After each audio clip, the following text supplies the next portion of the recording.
Hello,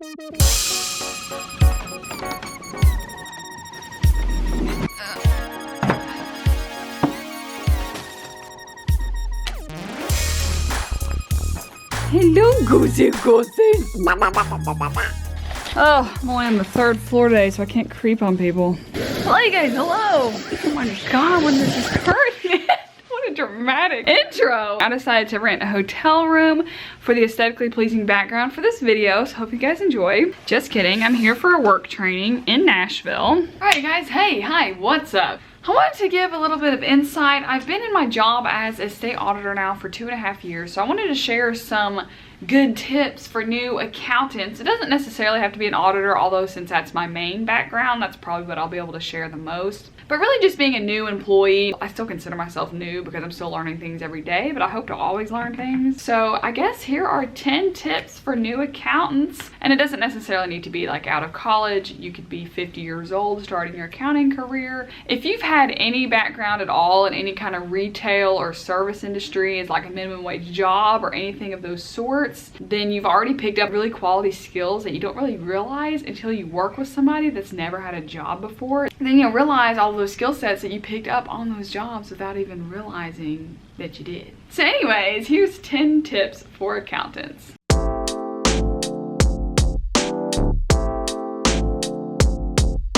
My number one token of advice, always ask questions.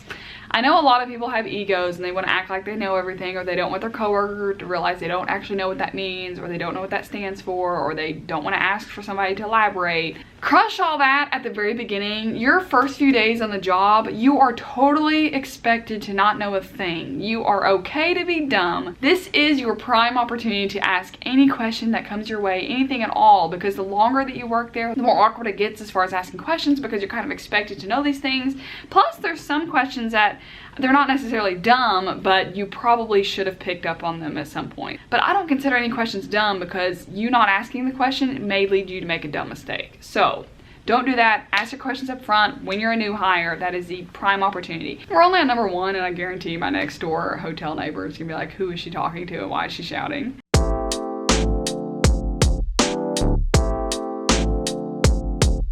Number 2 is to dress professionally, dress appropriately. This is kind of common sense, but I've seen some coworkers that are new, that hire on, that are literally wearing like legging material pants, or really tight dress pants, or cleavage showing a little too much, tank top stuff, guys that wear shirts that are way too tight. Like, we get you're working on your pecs, everyone knows, but you don't need to show it off, okay? So that's a pretty common sense one, but always dress for the job that you want, not the job you have. I know that's super cliche. Just dress appropriately, especially when you're new. You want to set that respect. You want your coworkers to respect you because you're the new person. You're going to get teased a lot. You're going to be the joke because you're new. So it just helps when you look professional. It demands more respect than you think.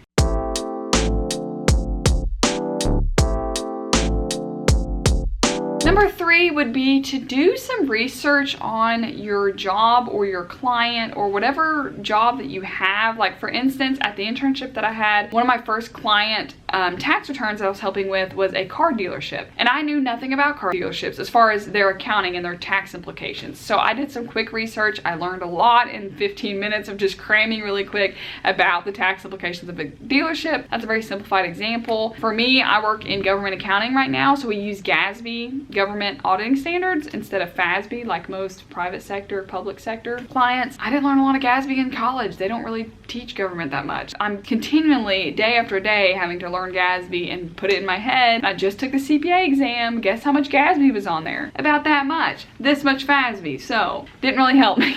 But also, I would put in this category of getting to know your client is going to be an audit step if you're an auditor, because it's like literally an audit program. You need to like sign off saying that you did research on the client. But like, seriously invest in this area before you get full on into the audit, because I swear it's going to help you out. Look at past audit reports, look at news releases, press releases, if they hired a new CEO, CFO. I also pay really good attention to the environment at the client, and it's really interesting to me how different each client is as far as their tone at the top. That makes a huge difference.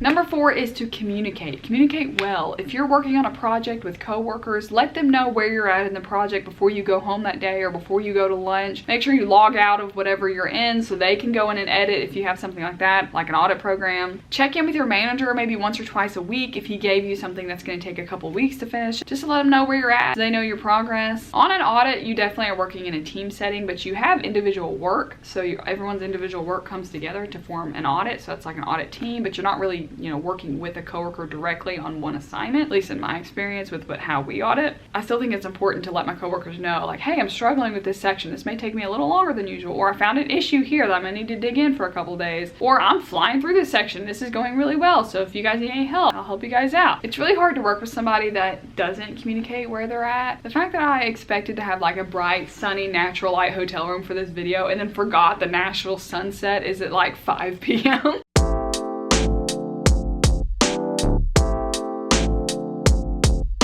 Number 5, don't be arrogant. When you're new, I don't care how big your ego was in college or in your fraternity or at your internship. When you start your job, this is your time to be extremely humble. This is when you really need to know that you don't know anything. You are new. You need to take what everyone says and listen intently. And when they say you're all ears, that's literally you're all ears. You don't speak that much because, to be honest, you don't have much to share because you're brand new. And depending on your background, like I have a coworker who came from the military, so he has a really interesting perspective on anything that we talk about. But as far as being brand new, just know that you're not going to know anything. Know you're going to struggle. It's going to be okay. Leave your ego at home. Come in with an open mindset. Listen to what everyone has to tell you, good or bad. And don't interrupt your senior if they're teaching you how to do something. I don't care if they're telling you how to copy and paste. Listen, because you don't know what else they're going to say, and you may not know that other piece even though you really know this piece. So just completely listen when you're brand new and do not be arrogant. Again, ask questions. Back to number 1.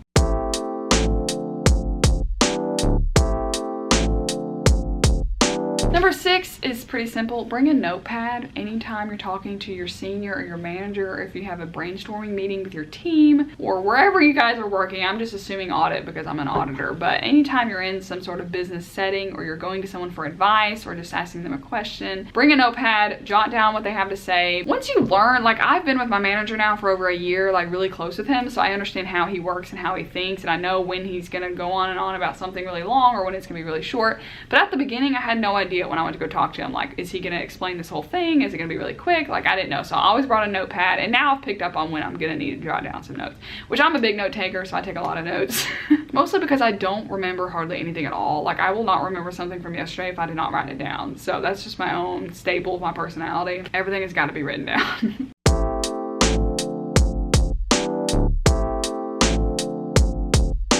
Number 7, I actually stole from my girl Steffi. So if you guys watch her channel, she's awesome. She has a whole lot more advice than I could give. Don't talk just to talk. I watched her videos when she gave this advice before I started my job, and I was kind of like, well, duh, you're only going to talk when you have something quality to say. And then I was in meetings as an audit professional, and I realized some people just like hearing the sound of their own voice. Don't speak up in a meeting unless you literally have something quality to bring to the table. If you've really thought out what you're going to say, if it just helps the group or what you guys are trying to accomplish. Now, in brainstorming meetings, you're literally putting everything out on the table. Any issue you've had, any person you've had troubles with, any issue you saw in the past, you're just laying it all out. And that's kind of different. But when you're having an actual strategic meeting, don't just talk to talk, because then people go on rabbit holes. Then everyone's just kind of like, what the heck's going on? No one really accomplishes anything. So listen intently and don't speak unless you have quality input. My stomach's growling. I'm gonna have to walk across the street to this Nuke's Eatery and get something to eat because I is starving mopping.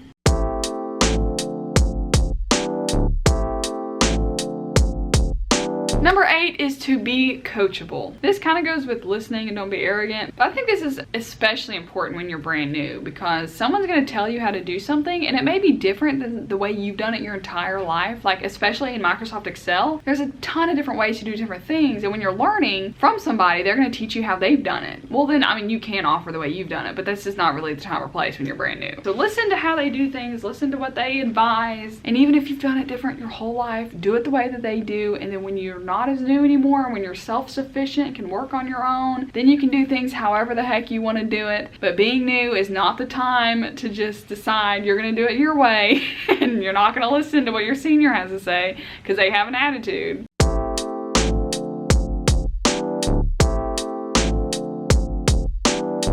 mine was kind of random that I thought of, but it is important to me. Gossip is never good. And we know that. We've survived high school, but when you get to the workplace, you're gonna realize there's a lot of people still in high school, okay? Remember back in 3rd grade when we learned about primary sources and secondary sources? Yeah, remember that when you're at work and someone's telling you something that somebody did or what happened over the weekend or who's trying to sleep with who. Primary sources and secondary sources. Only ever listen to the facts from the source yourself. And I think this is important with audit because at least in my workplace, we're in audit teams all over the state of Tennessee, and we work with various people all over the state, and people talk about their other coworkers or people I've never met, or I'll tell somebody about somebody they've never met. So then you kind of get this idea in your head of how this person is. Well, then you get assigned on an engagement with them, and you're either like terrified of them, or you think they're sleazy because of what you heard, or you think they're mean or whatever. And everyone has different opinions about different people. And this is common sense, but like just because she was mean to you doesn't mean she's gonna be mean to me. She may love me, you know? This is just a funny tip because it is common sense and it is high school. Like, listen to what everyone has to say about people, but take it with a grain of salt and just listen to warn yourself in case they're like, oh, she's gonna backstab you in the back, or don't listen to a word she says. Okay, listen to that advice, but don't use it as judgment against this person because this person may treat you completely different. I can't believe I'm even mentioning this in a YouTube video, but trust me, a lot of my coworkers could use that advice. Meet everyone the first time as if it's truly the first time you've ever heard their name. That is the best advice I can give.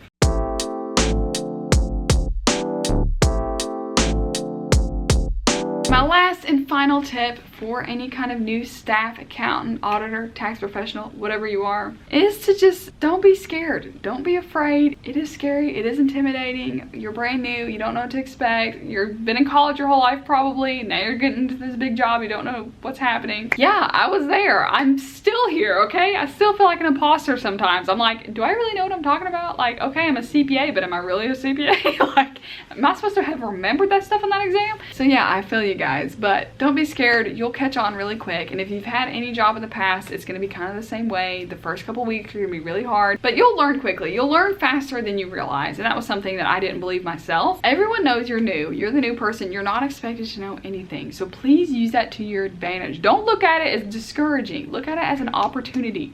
This is your time to ask all the questions you want to ask, to be as dumb as you want to be, but you're going to learn quick. I learned a lot faster than I thought I was going to on the audit software that we use because I was so frustrated and so intimidated and just scared like my first week of work with how complex the audit software was. And it's so funny now because it's a joke. I mean, I've been doing it for over 2 years, but things like that, computer stuff, I pick up easily without realizing it. And so then it's like second nature. As my grandma's mom would say, she's deceased now, but she would always tell us, don't be scared.